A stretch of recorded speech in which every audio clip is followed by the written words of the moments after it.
Versículo 16. É um dos versículos mais conhecidos da Bíblia. Os irmãos encontraram, amém? Amém.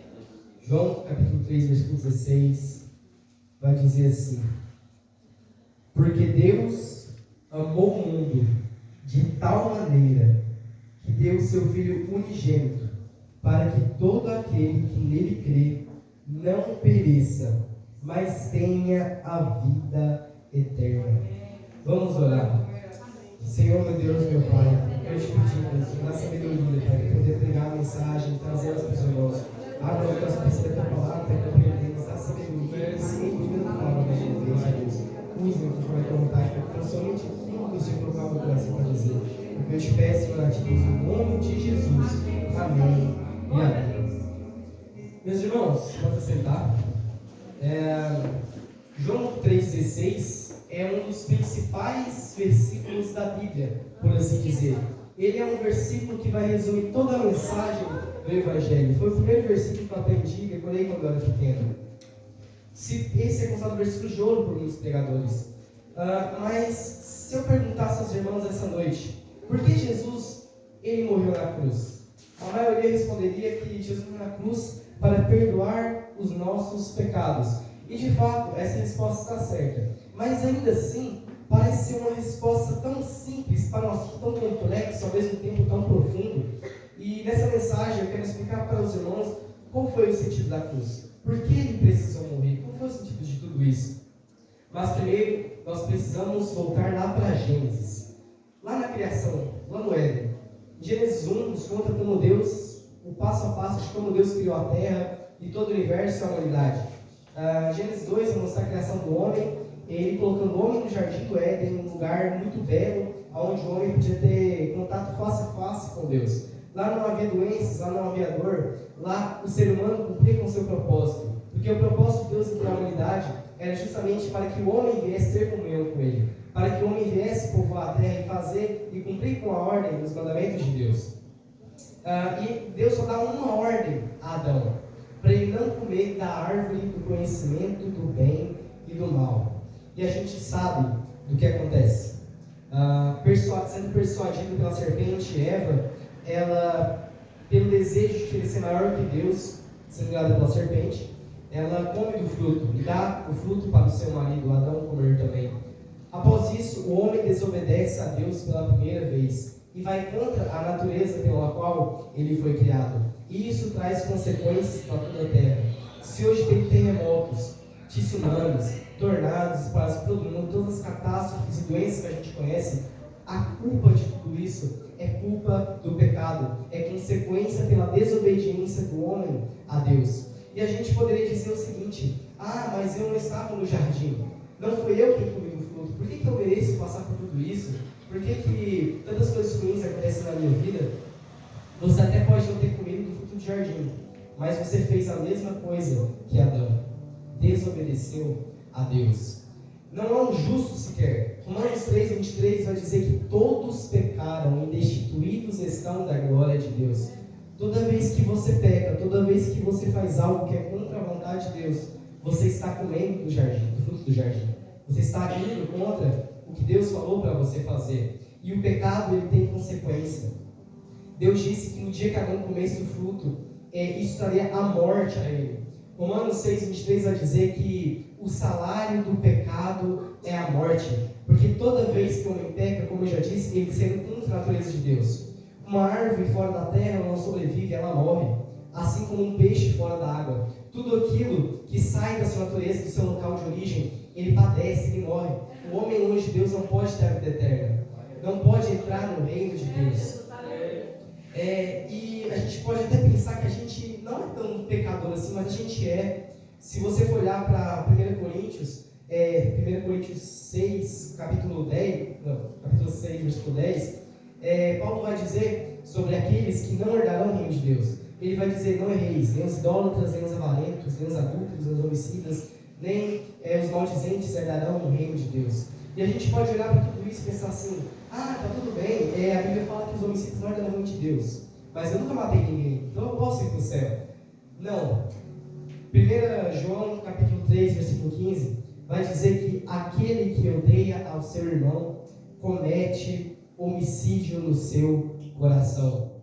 Ou seja, se você já odiou alguém, ou se você ainda guarda rancor de alguma pessoa, sabe de uma coisa, você é homicida. E homicida não entra no reino de Deus. Você pode ler 1 Coríntios 6 dizer, os adultos não entram no reino de Deus? É só não trair, já que eu não traí minha esposa, eu posso entrar. Mas veja bem, Mateus 5,28 vai dizer que aquele que coloca os olhos na mulher e deseja no seu coração, cobiça ela, essa pessoa já adulterou no seu coração. Então, se você deseja um cônjuge que não é seu, tanto para o homem quanto para a mulher, você está sendo adúltero, está cometendo adultério em seu coração. Então, nós somos cheios de pecado. Qual a consequência disso? Hebreus 12,14, onde Paulo vai dizer o seguinte, que sem santidade ninguém verá a Deus. Então, como pode um ser humano cheio de pecado, cheio de defeito, como nós, entrar no reino de Deus, adquirir a salvação? Como pode isso? E eu deixo aqui a pergunta de Paul Washer: como pode um pecador entrar no reino de Deus? Após o pecado de Adão no jardim, Deus não deixa ele só. Ele dá a promessa do Salvador, daquele que iria remir os pecados de toda a humanidade. Em Gênesis capítulo 3, versículo 15, veja só o que Deus vai dizer, a promessa que ele vai dar a Adão. E porém inimizade entre ti e a mulher, e entre a tua semente e a sua semente. Esta te ferirá a cabeça, e tu lhe ferirás o calcanhar. Aqui Deus estava dizendo que ele iria enviar alguém, aonde o pecado ia trazer a consequência da dor, da morte. Mas aquele que iria sofrer por isso ia pisar na cabeça da serpente, ia vencer o pecado, iria pisar na cabeça de Satanás. E a gente sabe que esse alguém foi Jesus quando foi crucificado. Então, durante todo o Antigo Testamento, profecias são espalhadas sobre como e quem seria esse homem que traria esse juízo contra o pecado. E Jesus, ele nasce cumprindo com todas essas profecias, tanto do lugar onde ele nasceu, que era a Galileia, tanto quanto daquela profecia que diz: eis que a virgem você vai dar a luz ao filho. Ele cumpre com tudo isso. Então Jesus, ele nasce do ventre de Maria, após Maria receber a mensagem do anjo Gabriel sobre tudo o que ia acontecer. Então, com o tempo, Jesus, ele vai crescendo, Jesus cresce seu ministério. A Bíblia não vai falar muito sobre a infância de Jesus, até porque Jesus teve infância semelhante ao de qualquer outra criança judaica. Mas a Bíblia vai retratar um certo acontecimento muito interessante, que aos 12 anos, Jesus, a Maria se perde de seu filho, e depois de 3 dias ela o encontra no templo de Jerusalém, conversando, debatendo ideias entre os fariseus e os estudiosos da Torá na época. Desde pequeno, Jesus já mostrava a sua capacidade de exercer o seu ministério, a sua autoridade e ousadia em falar da palavra de Deus, até porque ele era o próprio Deus. E com o tempo, Jesus vai crescendo. Aos 30 anos, ele é batizado por João Batista. Depois disso, ele é levado pelo Espírito ao deserto, onde ele é tentado por Satanás, e ele vence o inimigo utilizando da palavra. E após isso, ele realmente dá início ao seu ministério, onde ele vai pouco a pouco convocando os seus discípulos, a começar por Pedro. E durante o seu ministério, ele realiza milagres, ele cura os enfermos, ele ressuscita os mortos, ele traz libertação aos cativos, ele perdoa os pecados, ele prega a todos aqueles que se agitavam para ouvir Jesus pregar. Porque quando Jesus falava era diferente, as pessoas se alegravam, as pessoas queriam estar lá perto e aprender mais sobre o que ele falava.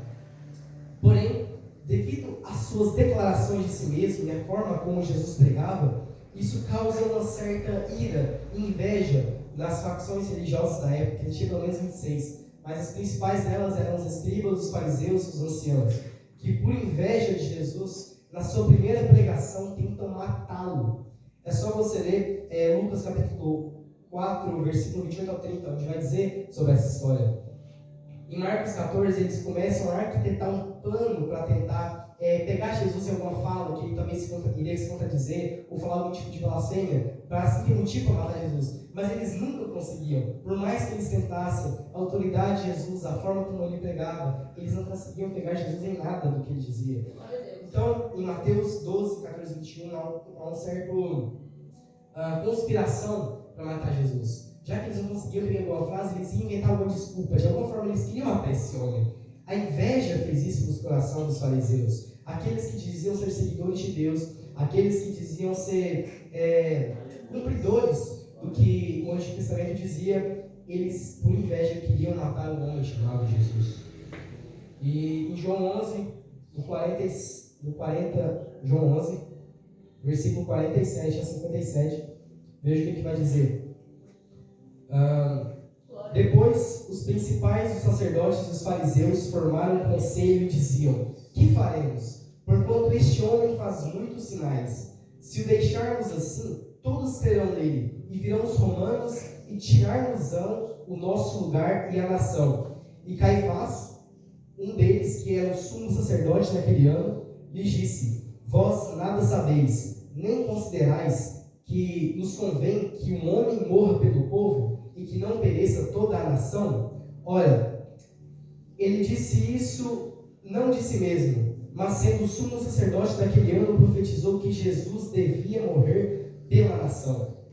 A verdade é que por várias vezes tentaram prender a Jesus, tentaram matá-lo, mas nunca conseguiram, porque ainda não havia chegado o tempo de Jesus ser entregue e morto pelos nossos pecados. Mas esse dia estava se aproximando, e Jesus, sabendo disso, ele convoca os seus discípulos para uma última ceia, um último encontro deles, onde na ceia acontece que a gente já sabe, onde Jesus lava os pés dos discípulos, onde tem o partir do pão, e onde é revelado que Judas haveria de trair a Jesus. Após isso, após a ceia, a Bíblia vai dizer que Jesus e os discípulos eles cantam um hino, e logo após isso eles sobem para o Getsemane. Para o Getsemane vai Jesus, Pedro, Tiago e João, para juntos orar. Lá no Getsemane, Jesus alerta os seus discípulos: orais, para que não entreis em tentação. E apartou-se dele cerca de 20 de pedra, mais ou menos 20 metros para orar. E a Bíblia vai dizer que ele orava a Deus dizendo: meu Pai, se for possível, afasta de mim esse cálice. Contudo, não seja como eu quero, mas sim como tu queres. O que foi isso? Será que Jesus ele estava querendo fugir da cruz? Será que ele estava desistindo de salvar toda a humanidade?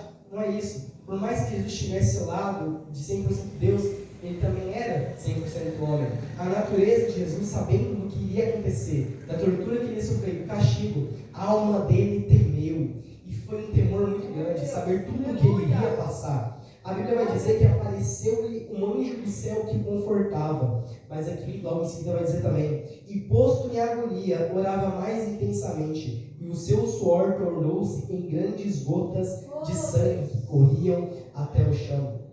A agonia de Jesus no Getsemane, em saber que carregaria todos os pecados da humanidade ao ter esmagado Jesus. Nem mesmo o anjo é capaz de confortar. Esse evento que aconteceu com Jesus é chamado pelos médicos hoje de hematidose, ou suar sangue. É um fenômeno raríssimo causado por uma profunda emoção ou por um grande medo, ou por um grande estresse psicológico. Aqui a gente é capaz de imaginar toda a dor que Jesus estava sofrendo antes mesmo de ele ser açoitado, porque ele sabia tudo o que iria acontecer. E por 3 vezes ele orou assim. Toda vez que ele voltava para os seus discípulos, os encontrava dormindo, e ele se repreendia por isso. Mas chegou um momento onde ele disse: vocês dormem e descansam? Chegou a hora, eis que o Filho do Homem está sendo entregue nas mãos dos pecadores. Levantem-se e vamos. Aí vem o que lhe trai. Judas, pouco a pouco, ia chegando com o exército romano para prender a Jesus. Após isso, Judas chega até Jesus e o entrega na mão dos soldados e o trai com um beijo. Jesus, então, é levado ao Sinédrio, o lugar onde ele seria julgado pelos religiosos, pelos anciãos da época. O Sinédrio era formado por isso, pelos fariseus, pelos escribas e pelos anciãos. Lá, eles começam a acusar Jesus de muitas mentiras, de coisas que ele não disse, de coisas que ele não fez. Mas em tudo isso, Caifás via contradição nas frases deles, porque eles não conseguiam, de alguma forma, acusar Jesus por algo que ele fez. E Jesus permanecia calado, em meio a tantas acusações, sendo injustiçado, ele permanecia calado, cumprindo com a profecia de Isaías: como um cordeiro mudo foi levado ao matador. E E chega um momento onde o próprio Caifás ele se levanta e vai até Jesus e pergunta a ele: és tu o Cristo, o Filho de Deus? E é aí que Jesus rompe o silêncio e ele diz: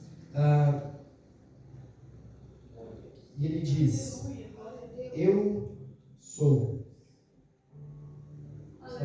Glória a Deus. Aqui, achei. Tu dizes: digo-vos, porém, que vereis em breve o Filho do Homem assentado à direita do Todo-Poderoso e vindo sobre as nuvens do céu. Aqui Jesus ele confessa a sua divindade. Na hora de Jesus ser acusado, justamente ele permanece calado, mas a hora de falar quem ele é que ele rompe o silêncio e diz sobre a sua natureza. Então o Sinédrio o acusa de blasfêmia, diz que ele é réu de morte, merecedor de ser morto por isso. Então eles levam Jesus a Pilatos. Pilatos não encontra em Jesus crime algum digno para o condenar.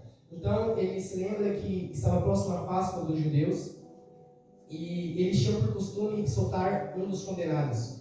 Então, sabendo disso, Pilatos leva Jesus até o topo de sua casa, diante de toda aquela multidão, e leva junto Barrabás. Barrabás era um salteador. Ele era um homem que provocava conflitos dentro do seu estado. Era como se fosse algo relacionado ao terrorismo para a época. E coloca do lado de Jesus e pergunta a toda aquela multidão de judeus: quem vocês querem que eu solte? Jesus ou Barrabás? Jesus nada tinha feito, Pilatos sabia disso. Sabia que ele foi entregado por inveja e o ódio que os fariseus tinham com ele. E ele coloca então um salteador, um ladrão, um assassino, para ser colocado ao lado de Jesus, para saber quem ia ser livre e quem iria sofrer com a prisão. Então aquele povo, sendo persuadido pelos anciãos sacerdotes da época, eles decidem soltar a Barrabás e prender a Jesus. Mas então Pilatos pergunta: e com Jesus? O que vocês querem que eu faça? E o povo, clamando em alta voz, dizia: crucificam. Aqueles a quem Jesus veio para salvar, para libertar, a quem ele curou, estava dizendo: crucificam. Leva ele para a cruz. A cruz era somente para aqueles que cometiam os mais altos crimes da época, não era para qualquer pessoa. E Jesus estava sendo crucificado. Por quê? Porque ele carregou os nossos pecados. Éramos indignos, éramos merecedores da ira de Deus. Assim como Barrabás, éramos merecedores do castigo e da ira de Deus.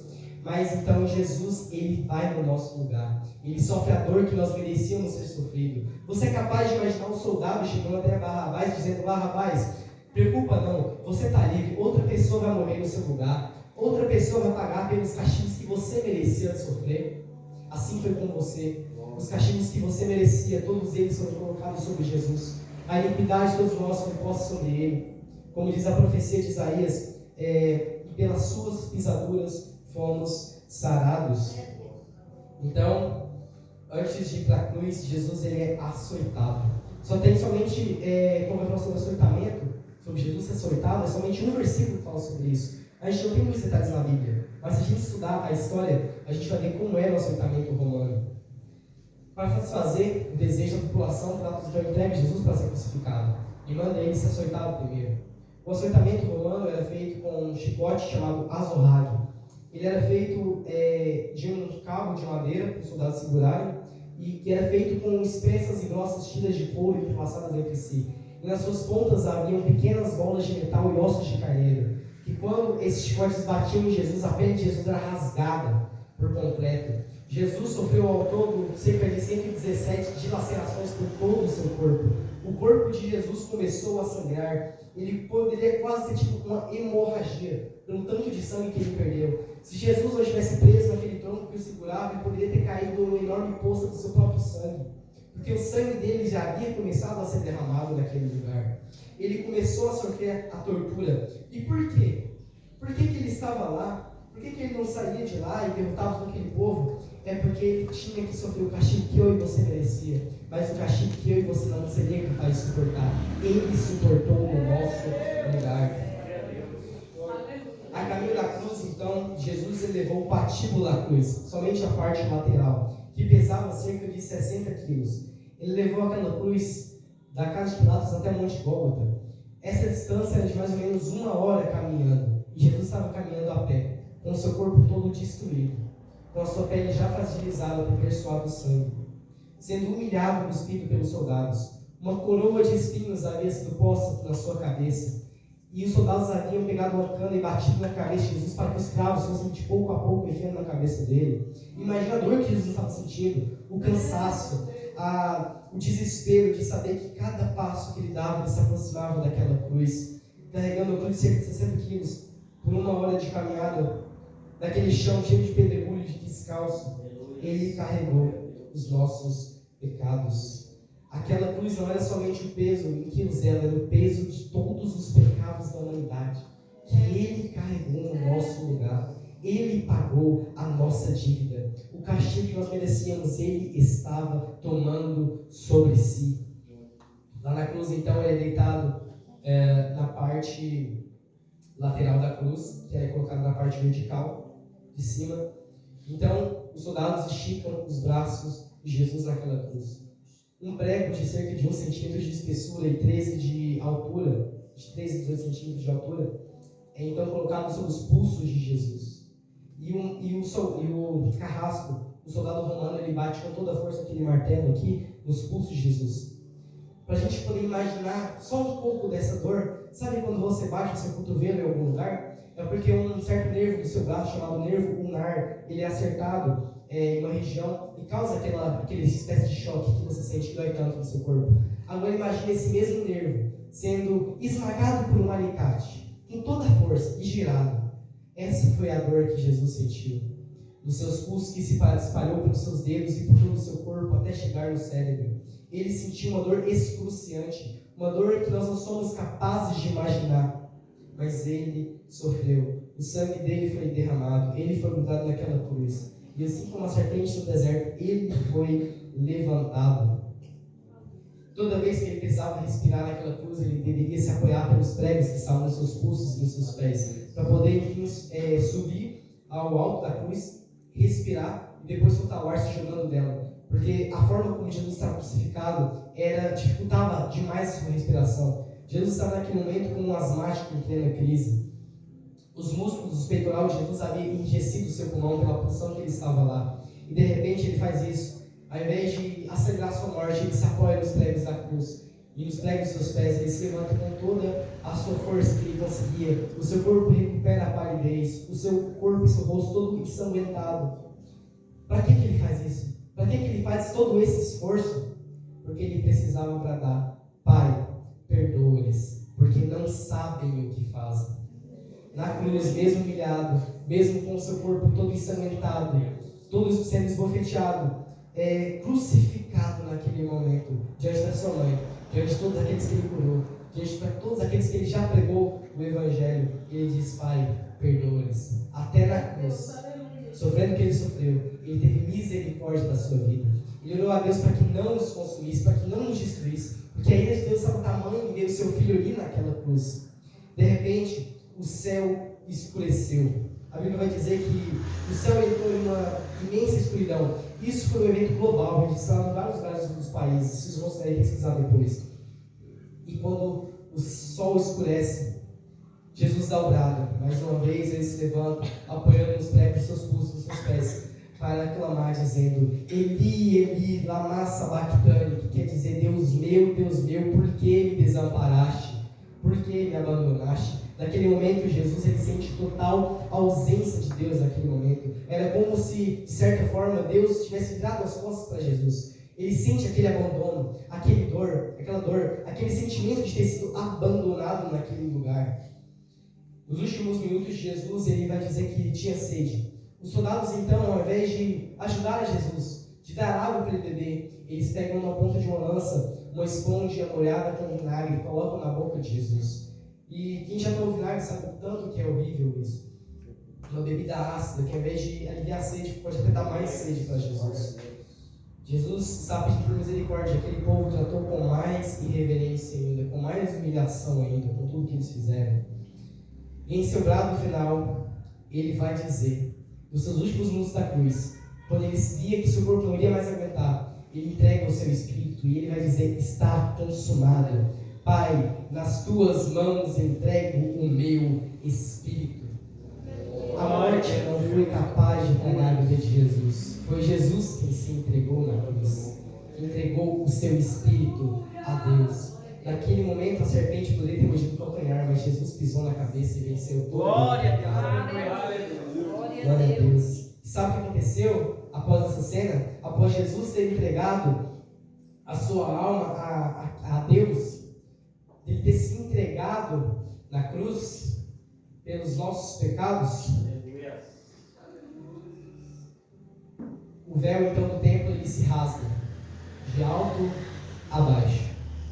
O véu ele dividia as partes do templo entre o lugar santo e o lugar santo dos santos, onde somente o sacerdote poderia entrar. O véu se rasga representando o luto de Deus, porque naquela época rasgar as vestes era um sinal de luto ou de uma imensa dor. A dor de Deus em ver o seu filho naquela cruz, ele faz esse gesto. Mas não só isso, o véu rasgado agora nós temos livre acesso à presença de Deus. Não é somente mais o sumo sacerdote, agora você pode orar a Deus, Ele ouve a sua oração. Você pode pedir para Deus habitar dentro de você, que agora Cristo habita dentro de você. O véu do templo se rasgou de alto a baixo, não de baixo a alto. Porque salvação não é algo que vem de mim para Deus, é algo que vem de Deus para mim. O Evangelho não é sobre eu montando escada e subindo degrau por degrau até chegar ao reino de Deus. O Evangelho é sobre Deus descendo em forma de cruz para salvar a humanidade. É por isso que o véu se rasga de alto a baixo. Então, Jesus ele é colocado em uma tumba. Os discípulos já sem esperança de ver aquele a quem eles largaram tudo para servir, de repente morto, colocado em uma cova. Como deveria estar o sentimento de todos, da Maria, mãe de Jesus, daqueles a quem Jesus curou, vendo tudo que estava acontecendo. De repente, Jesus é colocado numa tumba. E 3 dias depois, Maria, mãe de Jesus, Maria Madalena e Joana vão até o lugar onde Jesus estava naquela cova, onde ele foi colocado. Mas quando elas vão até lá, elas veem que a pedra estava removida. Era uma pedra pesada, era uma pedra que não era fácil de ser retirada. Tinham soldados protegendo aquele lugar para que ninguém o assaltasse e roubasse o corpo. E de repente, cadê os soldados? Somente a pedra estava removida, o lugar estava aberto. Quando elas entraram lá, não viam mais o corpo de Jesus. Então elas ficaram atemorizadas, desesperadas, perguntando: cadê o nosso Senhor? Cadê o Cristo que estava aqui? Roubaram o corpo dele. Quando elas olham para trás, elas veem 2 homens vestidos de branco, 2 anjos do Senhor, que perguntam para elas dizendo: por que procura dentre os mortos aquele que vive? Ele não está mais aqui, ele ressuscitou. Jesus ele se entregou na cruz, mas ele não ficou morto porque ele ressuscitou. Glória a Deus. Jesus entrou na cruz, nos trouxe salvação, morreu pelos nossos pecados, mas ao 3º dia ele ressuscitou, usando essa oportunidade, essa esperança de que não vamos descer a sepultura e permanecer lá, mas que quando nós podemos falecer aqui, quando a gente morrer aqui na terra, o nosso espírito vai voltar para Deus, vai subir aos céus, vai morar com ele para toda a eternidade. Por conta de um homem entrou o pecado no mundo, mas por conta de um homem veio a salvação. Por conta de um homem veio a graça de Deus. Eu não estava no Éden para sofrer com os castigos, as consequências do pecado, mas eu também não estava na cruz e recebi a graça de Deus. E eu quero finalizar essa pregação dizendo: o que a cruz fez por mim? Qual é a mensagem do Evangelho? Qual é a mensagem da cruz? O que ela representa? Assim como Jesus fez com Barrabás, ele me livrou e ele te livrou da condenação que eu e você merecia pelos nossos pecados. Ele nos livrou do juízo de Deus. Ele nos livrou de ser destruído. Porque Isaías vai dizer que ao Senhor agradou moê-lo. Ele sofreu o que nós deveríamos ter sofrido. Ele carregou a nossa cruz. A cruz era feita 5 dias antes para o condenado carregar. E Jesus ele carregou a cruz de Barrabás, assim como ele carregou a nossa. Como fez com o ladrão na cruz, assim como o pastor deu a salvação aqui hoje.